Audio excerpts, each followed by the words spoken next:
Okay, what lessons from tennis have you learned that you'll take with you in the future?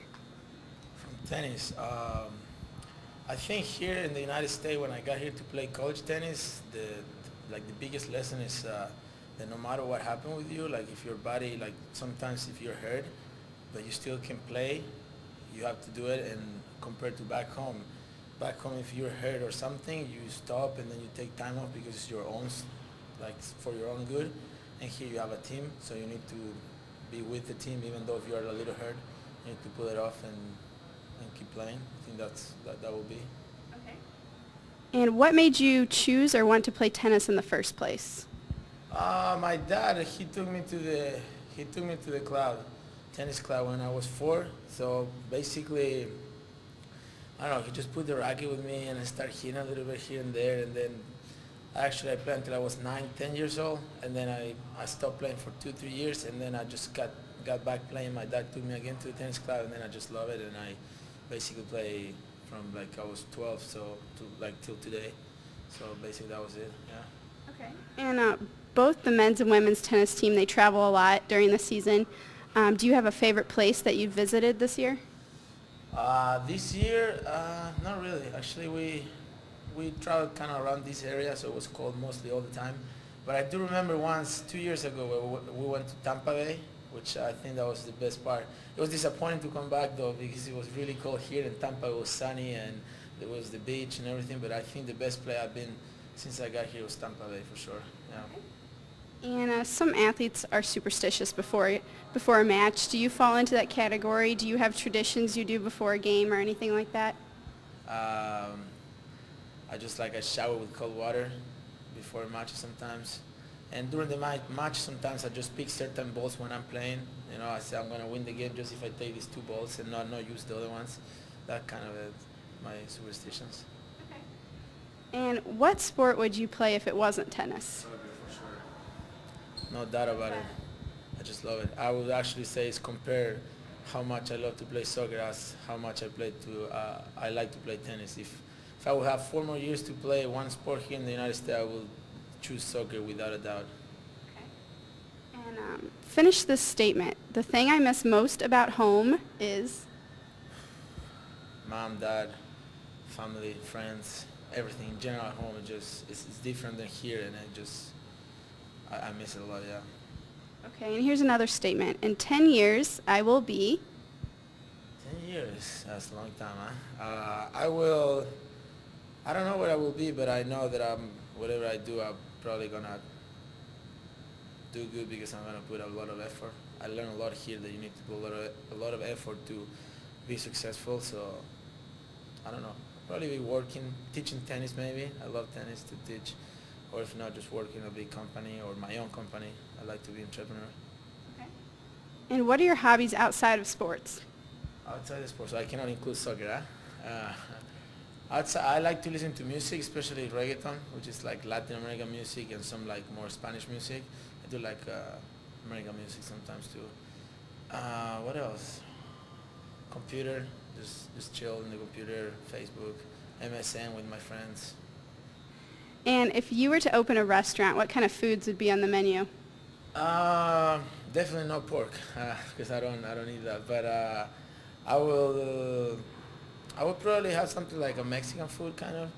I actually think about it putting back home, but something like that, like quedoa. I actually love quedoa, pretty good, or a flatto, one or the other. And what type of music is playing on your iPod or computer right now? Right now, probably Sexy Movimiento, de Wisin y Yandel, or Laura, de Ricardo Arjona, maybe, most of the time. Who's your favorite American artist? I don't have a favorite one. I just like some songs, Kanye West, or I don't even know the names. I just know the songs. So. What kind of songs? The stronger one, the Smack That or whatever that song is, something like that. Okay. And what is one interesting thing about yourself that Redbird fans may not know? About me, About you. passionate. I'm passionate with whatever I do, and maybe they don't know that. Maybe I just like to help people, and sometimes when I help people, I just try to like teach them in every way that I think I'm able to, and sometimes I shouldn't do it, but I think I like to help people, and sometimes it's annoying, but I do it with the best intention. Okay. And tell us about a funny, embarrassing moment, like on the court. That you've had, or just a funny moment in general. What happened once, I think was funny. We were playing doubles with Luca, my ex-partner, and I think I served straight to his back. Besides just, we were doing like a different formation, and then I served him straight to his back, and that was kind of a funny moment because he got hurt and everything. Okay. And if you could be a superhero, what superpower would you want to have and why? It's like I would like to fly. I would like to fly just because you can go everywhere and be in different places. I love to travel, so just being around and being in different places, that would be my superpower, like fly. Okay. And who has been an influence in your life in terms of tennis? You talked about your father. Was there anyone else? My father, basically. I mean, he just the one that put me to play tennis, and then there were some people that helped me out to actually keep on going, like my coaches back home, especially my coaches back home, but mostly my dad and my mom too, so family in general. And if you could play tennis one-on-one with a pro athlete, who would it be and why? Who would it be? I would like to play Roger Federer. No, actually, let me change that. I would like to play Rafael Nadal, because I would like to see how hard it is to get him 1 point, because you see him putting so many balls that at 1 point he gets kind of like, how can you actually beat him? And I would like to play him. And what's the best part about being such a culturally diverse team? I mean, both the men's and women's team have players from all over, so what's the best part about that? The best part of that is that you learn about different cultures. Like you get to know other cultures and the way they think, and as we are all diversified from different places in the world, we actually kind of more together. Like we're more friends. We get closer, basically, just because we don't have like we do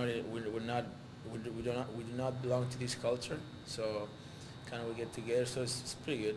And do you prefer Gatorade or water? Depends. Sometimes I'm just thirsty and I just want water, but I usually get Gatorade, but actually I would definitely say water. And can you describe what it was like to play in your first collegiate match? I was kind of like in a cloud that day, because I was like, because back home you cannot do this, like, or you study or that's it. So basically back home, I mean, when I got here, I just played and I was like looking at these huge facilities in Evergreen, and I was like, I can't believe it. Some people play right next to me. This is a team sport. It was great. I played really good that day, and I still remember like as it was yesterday.